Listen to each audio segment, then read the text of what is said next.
I met Zayan before the alphabet, I tell my diary. He learned to whistle.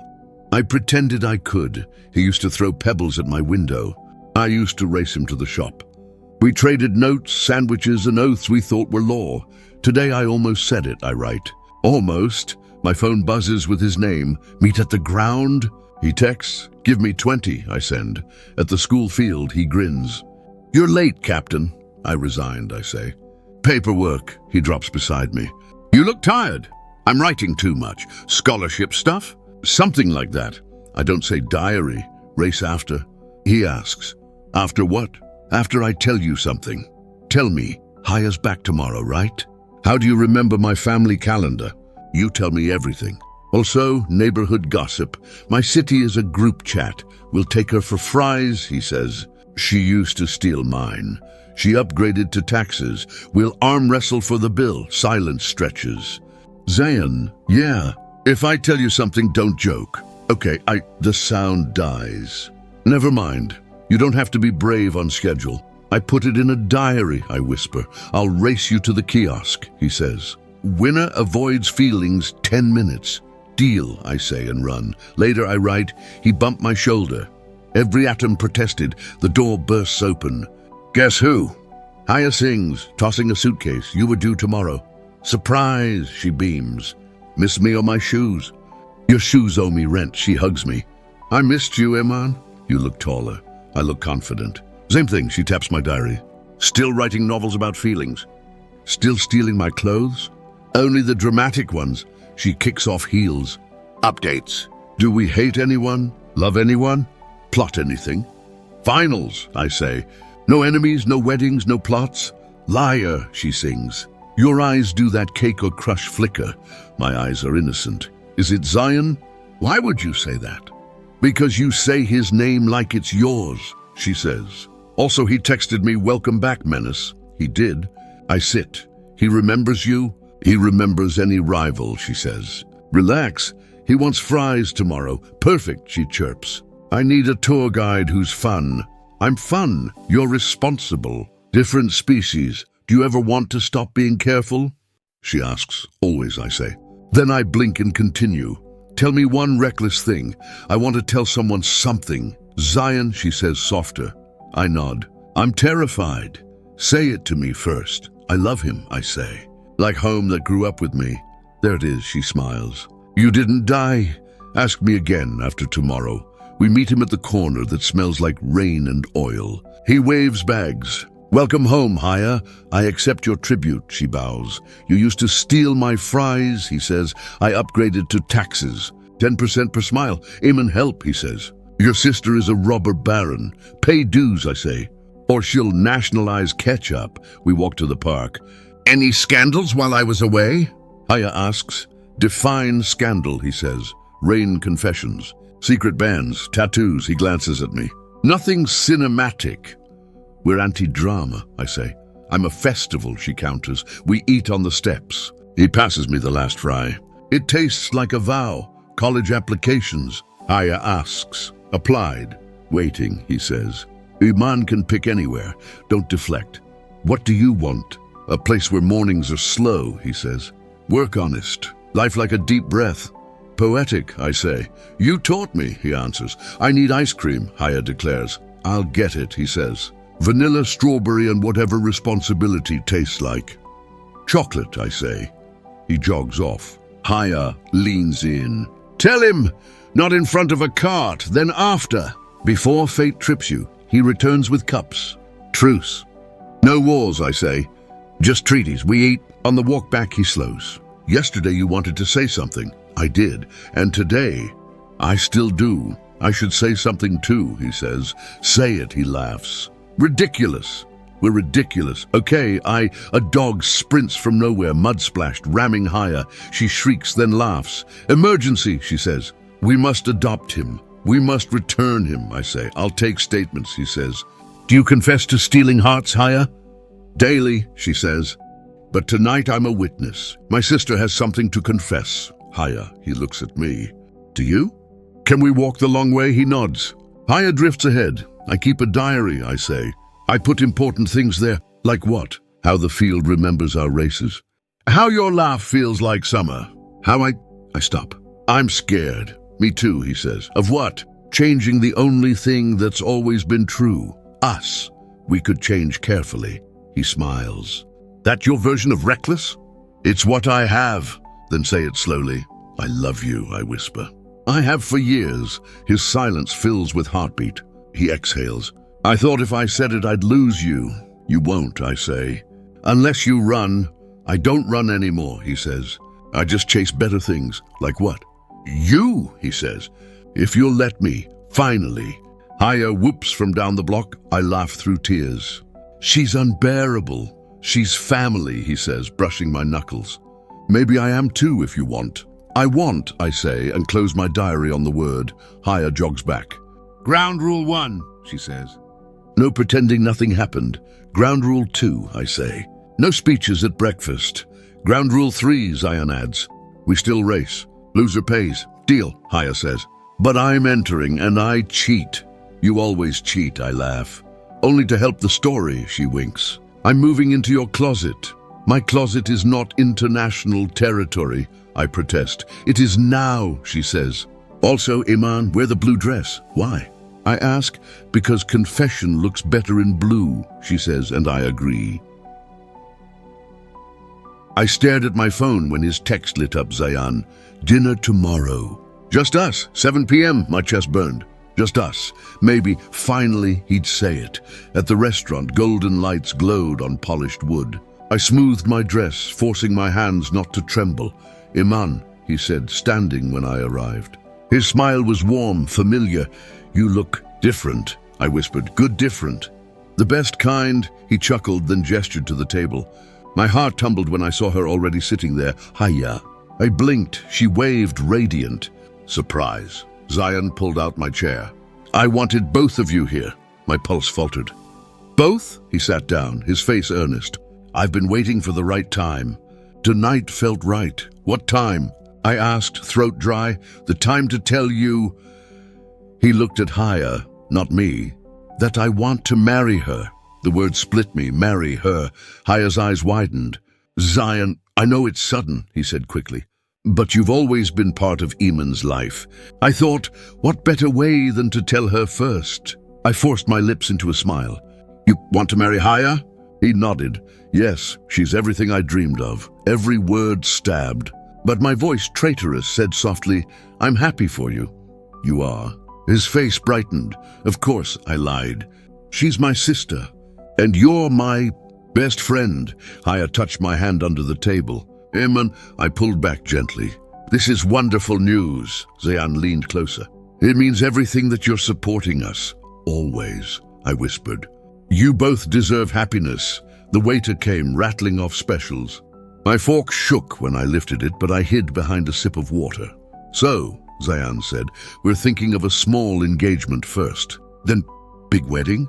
I asked, cutting in before my voice cracked. Exactly. His grin widened. And I want you involved in everything. Of course, I said again, like a machine. Haya's brows pinched. Maybe we should give her time. No, I interrupted quickly. This is perfect. Silence settled like smoke. Zion kept smiling, dreaming aloud of colors, venues, laughter. I nodded at the right places, each word echoing hollow in my chest. Finally, he leaned back. Tonight feels lighter, he said, like the beginning of something. For you both it is, I replied. My throat burned, but I kept my smile fixed. Haya reached for me once more. Iman, please. I excused myself, rising before tears betrayed me. Restroom. In the mirror, I practiced my smile again until it stopped shaking. Later, outside the restaurant, Zion walked between us. Best night, he declared. I'll remember it always. Me too, Haya said quietly. I hugged myself against the night air. Good memories matter, he squeezed my shoulder. Your family, Eman, always. Always, I echoed. The word felt like ash. That night I shut my door quietly. The house was dark except for my lamp. My diary waited on the desk. I opened it, pen trembling. He chose her, my sister. He looked at her the way I've dreamed he would look at me. I smiled, I congratulated, I promised happiness. But inside I broke. Completely. Tears blurred the ink. I pressed the page to my chest. hugging it like it could hold me together. No sobs escaped, only silent rivers down my cheeks. I curled onto my bed, clutching the diary like a lifeline. "Tonight," I wrote with shaking hands, "I lost him, and he never knew he was mine to lose." I closed the book, hugged it tight, and let the darkness swallow my quiet cries. "Iman, pass the ribbons," my aunt shouted. I handed them over, forcing a smile. "Here." "Everything must look perfect today," she muttered, tying bows. "Perfect," I echoed, though my chest felt anything but. Zayan walked in, adjusting his cufflinks. "Have you seen Haya?" "She was in her room," I said. He exhaled sharply. "She's been distant these last few days. I kept my face steady. Maybe nerves." "Brides panic. Nerves don't look like this," he whispered.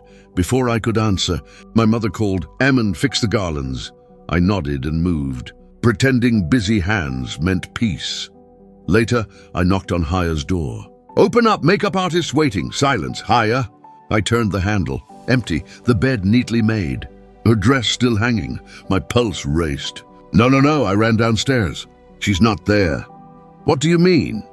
Zion demanded. "Her room empty, dress untouched." He grabbed his hair.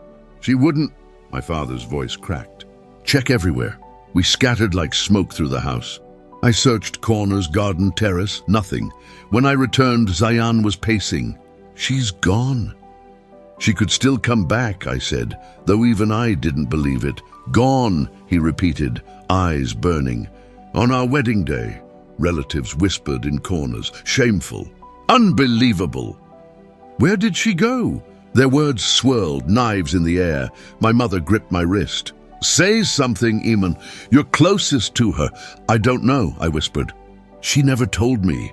"You two share everything," she hissed. "Not everything," I said, voice breaking. Zion slammed his fist on the table. "She promised me," I flinched. "Zion, she promised!" His eyes filled with betrayal. Why would she run? I tried to steady him. Maybe she wasn't ready. Then why not say it?" he demanded. "Why leave me humiliated in front of everyone?" "I don't know," I whispered. "You must have known," he accused. I shook my head fiercely. "No, if I had, I would have stopped her." His anger cracked into pain. "I loved her, Emin." "I know," I said, though my heart ached for words I could never confess. The hours blurred. Guests murmured excuses, drifting away. The decorated stage looked like a cruel joke. Empty chair, untouched flowers. Zayan sat down heavily, eyes hollow. She destroyed everything. I stood near, silent, holding my diary against my chest beneath my shawl. "Iman," he said suddenly, looking up at me. "Did she say anything to you?" "Anything at all?" "No," I answered. "Only..." Silence. He leaned forward, desperate. "What do I do now?" I swallowed hard. "Breathe. That's all you can do. Breathe." He laughed bitterly. "When the woman I loved vanished?" "Yes," I whispered. "Because if you stop, everything ends." Night fell heavy on the house. My relatives avoided my eyes as though I carried blame. I climbed the stairs slowly, shutting myself in my room. I pressed the diary open with shaking hands. She left. On the day she was supposed to belong to him. Everyone is broken, especially him, and I am both shattered and guilty for feeling something else beneath the sorrow. I closed my eyes, tears slipping free, because even as he mourns her, a selfish part of me whispers, he is free. I hugged the diary close, muffling the sound of my own breath as the wedding that never happened dissolved into silence. I was folding the last of the wilted flowers when her hand touched mine. "Iman," Zayan's mother whispered, eyes swollen from hours of weeping. "Yes, Auntie." She gripped tighter. "Please, Mary Zayan, save our respect." My breath caught. "What? Our family is broken, humiliated. People are talking. Only you can mend this." I froze, heart hammering. "You can't mean me." "Who else?" Her voice cracked. "You've always been close." "You're kind. You can carry this home's honor." I shook my head. "But he doesn't love me." "Love isn't always needed," she said. "Sometimes duty is stronger." The word stabbed. Duty. "Auntie, this isn't fair," I whispered. "Nothing is fair, child. Please, I beg you." Tears slid down her face. I closed my eyes. My heart screamed no. My lips whispered, "I'll think." That night I sat with my diary. They want me to marry him, not for love, for respect. If I say yes, I lose myself. If I say no, I destroy them. I pressed the pen harder. Do I choose my heart or their honor? The ink blurred with my tears. Morning came harsh. I walked to Zayan's room. He sat by the window, face carved in stone. Zayan, I whispered. He didn't turn. What? Your mother asked me to marry you. His shoulders stiffened. And? I said I'd think. Don't, he snapped. This is madness. She's begging, I said. Your family's drowning. Let it drown, he muttered. I stepped closer. Would you really let them be ruined? He turned then, eyes burning. You'd throw yourself into this mess for them? Maybe, I whispered. If it saves them. He laughed bitterly. And what about you? I clenched my hands. I'll survive, he shook his head. You don't know what you're saying. I do, my voice cracked. But listen, this will just be a contract marriage. Nothing more, his jaw tightened. A contract, yes, on paper we'll be husband and wife. But between us, nothing changes. His lips curved in a cold smile. Fine, a contract. 2 days later, we stood in a small room. Only a handful of relatives. No music, no celebration. Just words spoken, papers signed. A ring slid onto my finger by a hand that didn't tremble. I whispered, Nikah Kabul hai. My voice felt like someone else's. Done, the imam declared. Done. Everyone blessed us, forced smiles covering their unease. His mother hugged me tightly, whispering thanks into my ear. I nodded numb. That evening silence wrapped our house. I walked into his room, holding my shawl like armor. He sat by the desk, writing. He didn't look up. Dinner is ready, I said softly. I'm not hungry. You should eat. He turned, eyes sharp. Stop acting like this is normal. I'm trying, I whispered. Don't. He stood. We're strangers tied by paper. Nothing else, I lowered my eyes. I know. Then stop pretending you're my wife. The word cut deeper than I expected. Wife, pretending. I never wanted this either, I murmured. Then why agree? His voice cracked. Why? For your family, I said. My family, he spat. Not me. Yes, I whispered. Not you. His silence was heavier than shouting. Later, alone in my room, I opened my diary. We are married. But not really. He looks at me like I'm both savior and curse. I smile when they look. I break when they leave. He is distant. I am invisible. I hugged the book to my chest, swallowing sobs into my pillow. I agreed to save them. But who will save me? The days blurred. Relatives called, offering polite congratulations. His mother fussed over me with gratitude. My parents whispered relief, but Zayan, he passed me like a shadow. Cold, clipped words. A nod at breakfast. Silence at dinner. Nights filled with nothing but closed doors. One evening, he finally spoke more than a sentence. Are you happy now? I looked up from my untouched tea. What do you mean? You got what you wanted. My brows furrowed. What I wanted? Marriage, my name. A place in this house. His tone dripped with accusation. Tears pricked, but I forced my voice steady. I never wanted this way, he scoffed. Convenient. I set the cup down, hands trembling. I didn't do this for me. Then who? Your mother. Your family. Everyone except us. His jaw tightened. Then congratulations. You saved them. But you killed me. My heart cracked. I didn't mean, don't, he said sharply, standing. Save your explanations for your diary, my breath hitched. How do you, his eyes flickered. You think I don't know. You've been writing secrets since we were kids. I clutched my shawl. That diary keeps me alive. Keep writing then, he muttered. Because I have nothing left to say to you. That night I wrote until my hand ached. We live under one roof, but worlds apart. He sees me as a thief, stealing what should have been hers. I see him as a wound I cannot heal. We are husband and wife by contract, but strangers by choice. I pressed my forehead to the pages, tears soaking the ink. I hide my tears because no one must know. They wanted respect. They got silence. They wanted honor. They got emptiness. And me, I wanted love. I got nothing. Morning sunlight spilled into the kitchen as I set tea on the table.